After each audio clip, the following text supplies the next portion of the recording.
You're watching Weekend at Gabe's and I'm Weekend Gabe. This latest episode was brought to you by the good folks over at the Ghetto Flower. Use our code W@G for an exclusive 15% discount when visiting their site. Tell them I sent you. Now enjoy the show. Let's jump into our first guest tonight. She is a jack of all trades. She is a current sophomore over at the ColumbiaCon of Chicago, studying music theater. She's involved in audio drama, a voice actor. She's currently starring in a new pirate audio comedy, and also is interested in cosplay and sewing her own clothes. She does it all. It's a pleasure to introduce Annika Zomerman to Weekend at Gabe. I think we got her. I'm hearing something. Annika? Annika! Am I sure? It works. Yeah! Oh Woo!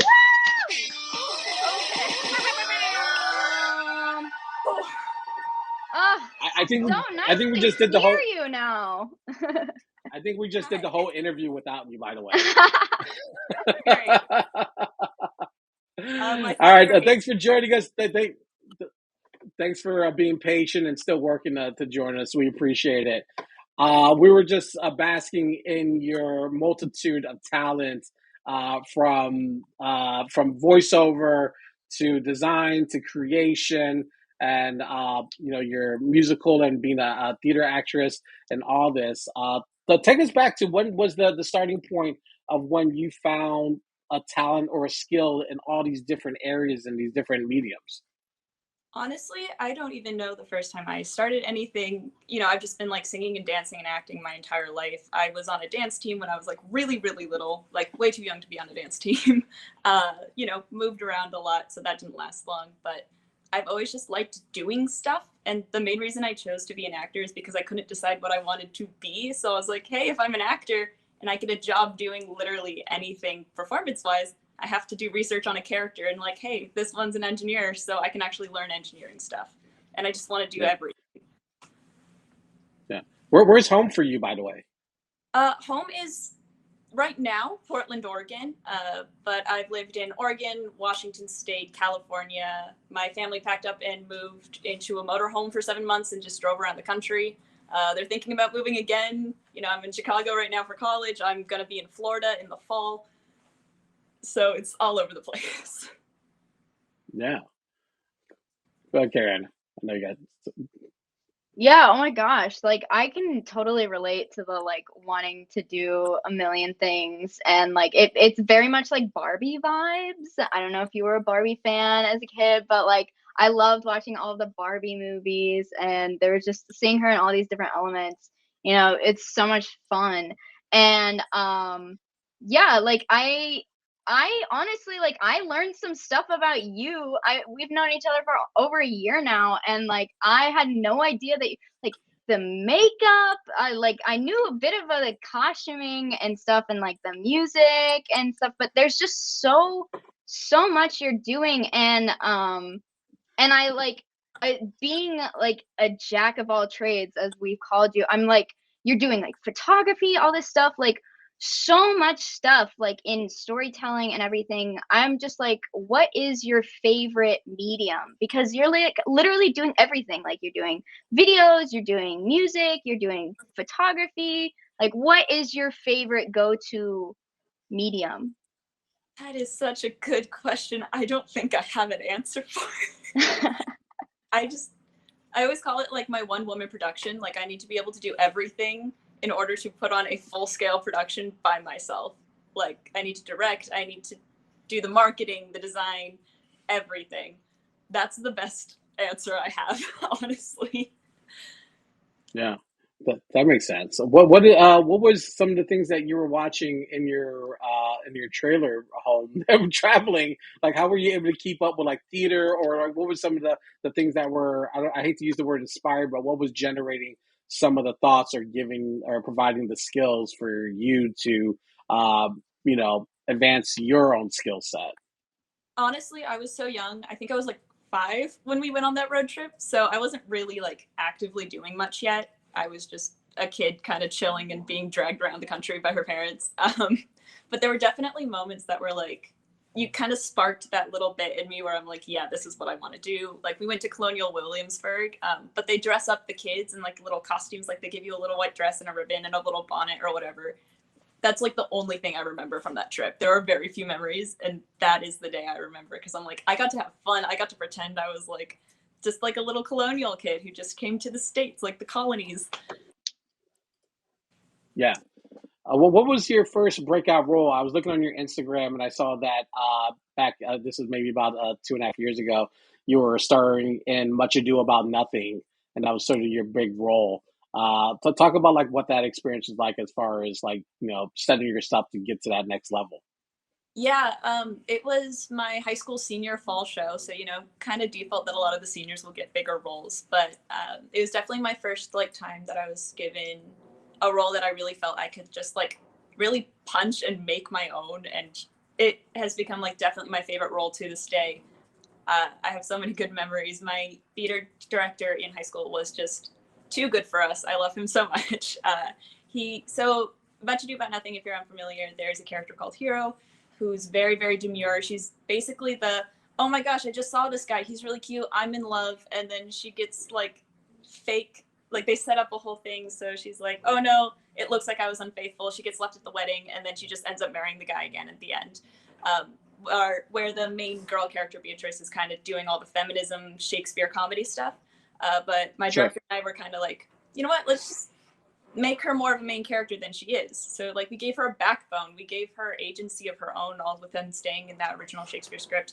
And that is like what I want to do. I want to take if I have to work with old characters, I want to make them my own and make them something new and shiny and bring a lot more to it. Absolutely. So, but yeah, between the shows that you've been in Audio Drama Club, like two very different experiences, because last year with Virgin Quest, it was more of like similar like to a live show kind of like you might have with theater where like you were rehearsing every week, but then it was like over Zoom. Whereas like for Seize the Moments, we actually got to like get in the recording booth, and I recorded by myself because I got brought in late, but everyone else got to like record in groups. And I'm like wondering what that experience was like for you, having those different sort of kind of performances. Were you able to like explore more being in the booth, or what was that experience like? Because honestly, I just didn't get to experience it. Honestly, at first it was absolutely terrifying. I have never done audio drama or any sort of audio recording, just plain voice acting, until college. Like Virgin Quest was my first time ever doing anything like that. And again, like you said, it was a lot more like a live show. So it was barely different. It was just over Zoom. So this was like a lot like, oh my God, this is like professional. Like I actually have to like go and talk into a microphone. I worked a little bit on one of the audio drama writing classes. I forget what it's called. They put on a few productions last time. And so I did that on my own, but that was just like, I stole my mom's podcast microphone and just recorded a few lines like in my basement,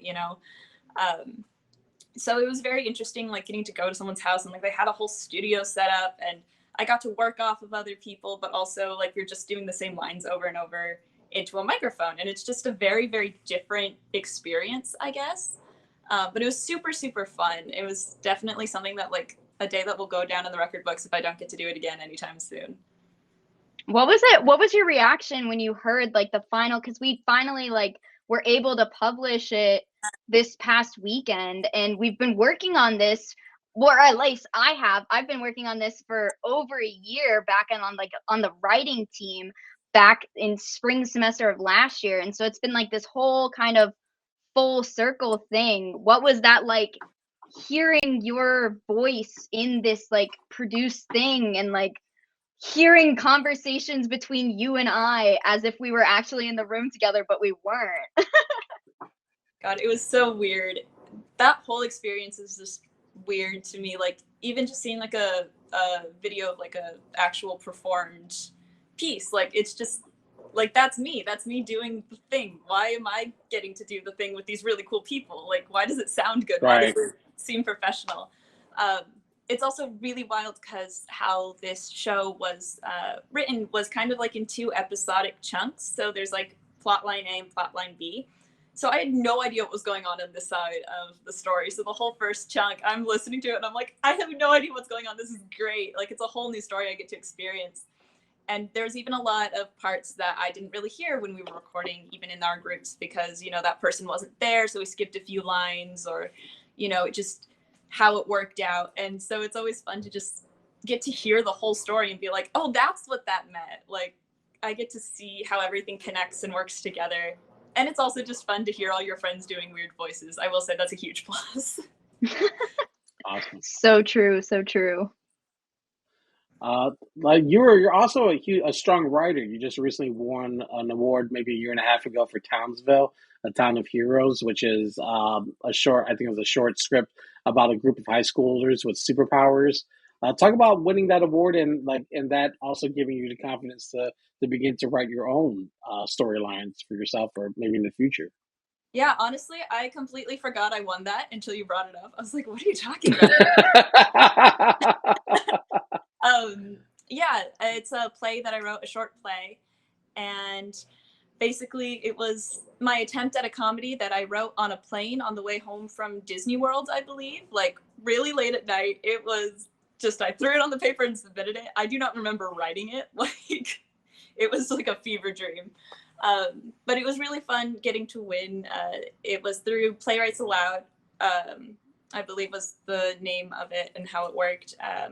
Is the Armory, our local like big theater group, would put on this competition, and they would teach us all this stuff about playwriting, and then they would pick their winners, and they would get a professional staged reading at a big conference. Of course, it was during COVID, so that ended up being over Zoom, but it was really interesting to see just how a director and two actors would take my script in a completely different context. Like, it had nothing to do with winning the award. It was more of like oh, this is how this works. Okay, I see. And getting to play with that a lot. Awesome. Let's get into some of your makeup work that you have featured on your website. Karen was kind of hinting at like the different mediums of talent that you have and skill. But what makeup really excites you? Because you have like horror, avant-garde, and a beauty makeup. Which one really kind of like gets you into that sort of next level of excitement? I really love the whole fantasy and just crazy aspect. Like, the crazier I go with makeup, the more I love it, the more I'm just wanting to have an excuse for it. One of the pieces that I have on there is my horror makeup, which is just a really, really bloody vampire character. That was actually a character I wrote for in a RP situation and then ended up filming for my TikTok because I'm weird like that and I'm a nerd. So it was really me just like, oh, I have an opportunity. This is an assignment for class. I'm just going to cover myself in blood. I'm going to make it be this character because then I can post it more places and have more reason to put it everywhere. You can't even see half the detail in it, which is really disappointing. I have like veins drawn all over my neck. I was really proud of it. And then the photos are just like, yes, blood. But all that sort of stuff really excites me. Like, there's a look that's been just like bugging me in the back of my head that I've been wanting to do, where I glue like fake petals and flowers all over my face. So I'm like a living flower person coming to life. Just that's amazing. Have money for that one. But yeah, that's really my favorite. Fantastic. Yeah, I noticed that you do like a lot of fantasy looks, like between the makeup and your TikTok, especially like with all of the different things and like all of these over the top. Like, do you find like that fantasy is just like you have no bounds? Is that what draws you to fantasy, and like what interests you about that? Because it definitely is like a very prevalent genre in your work. Yeah, I think it's mostly just the escape from everyday life. It's just boring, it's tedious, it's stressful. I grew up with ADHD, which, hyperactivity, especially in my head. So, I'd get like punished and grounded to go in my room with no toys. And then I'd have like this full like 3-act story that I'm playing out while I'm staring at a wall in the corner. Like, there was no stopping it ever in my life. And I think that just grew into literally everything I touch. Everything has to be this magical, otherworldly thing that I can escape into, Yeah. With what is it about? Oh, go ahead, Karen. No, Oh, go for so I'm just like wondering, with all of these like super high fantasy looks, like a lot of them can be complicated. And I think based off pictures, I already know the answer to this question. But I'm wondering, what is the longest look that took to put together and put on, and what was the longest to take off? Because taking it it. off is a whole thing in itself. Oh man, that's a really good question. There's been so many different things I've done over the years. I think the one that took the longest for me is one, I'm not sure if you would have seen this. It's way deep down in the depths of my TikTok page. I had basically a Tinkerbell inspired character that was in a very cyberpunk world. And so I made her a little robot doll that came to life and gained sentience. And then she broke at one point in the story. So I basically went way overboard with this. This is like one of my first times really experimenting with like, just, I can do whatever I want. So I had like patches of white with little wires drawn in. I had LEDs entangled in my hair. I had like big patches of like wire and all this sort of stuff showing on my arms. And it took so long. And yet the part that probably took the longest was trying to write her little like code, like her little, I can't think of the name, but you know, like when you get a doll and there's that little stamp that has like a code or whatever. Oh, yeah. Because it has to be backwards for it to show up in the camera. That Right. probably took the longest. I'm not gonna lie, it was so annoying. Wow. Yeah, I want to say that was also the longest to take off, mostly because of the LED lights. They were such a pain. But there's quite a few. Anything that involves like any sort of special effects, anything that I've glued to my face or false lash, glitter, anything with glitter, that never comes off. I call it glitter disease. It's glitter disease. Oh yeah. I have not used glitter in months, and I'm pretty sure it's still on my bathroom floor. And I have apologized to my roommates and suite mates so many times because of this. You have a large number of TikTok videos. Do you feel like you've mastered the platform yet with the hours that you've committed to this? Sadly, I don't think anyone has mastered TikTok. It is, Facts. as much as I love it and use it, I hate it so much. Why is that? They're not very good at pushing content of its creators, and they're not very nice to its creators. So unfortunately, when I post to my, like, I think it's somewhere 3,000, 4,000 followers now, about 3%, if that, will see it. So that's very upsetting. But you know what? I do it for me and my friends, so I don't really care anymore. Right, exactly. Yeah.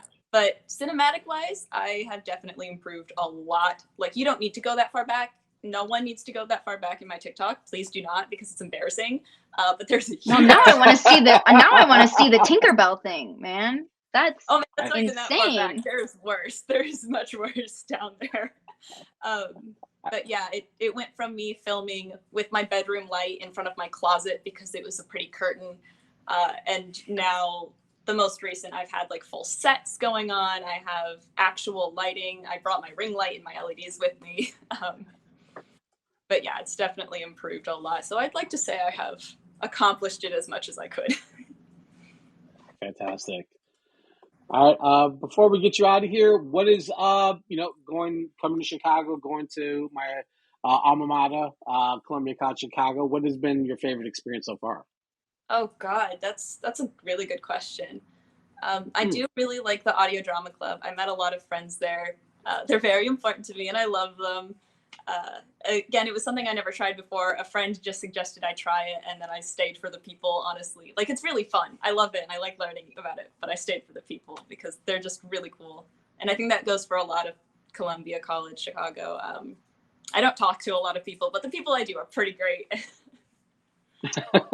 Just shower me in compliments, would you, Annika? You're the reason I go, right?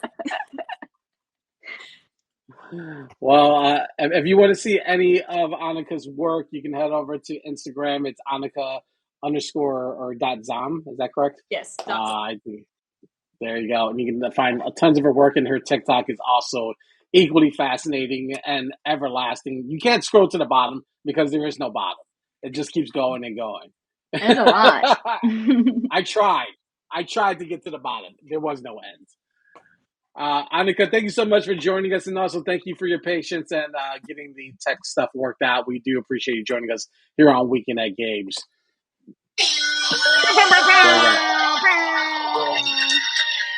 There you go. Have a good night. Thank you so much for having me. Good night, guys. Listen, I'm just jamming on buttons at this point because I'm trying to juggle a lot. If you can't, I can do it all a cappella. I've got Sam's whole board memorized. You got the you got the bruh.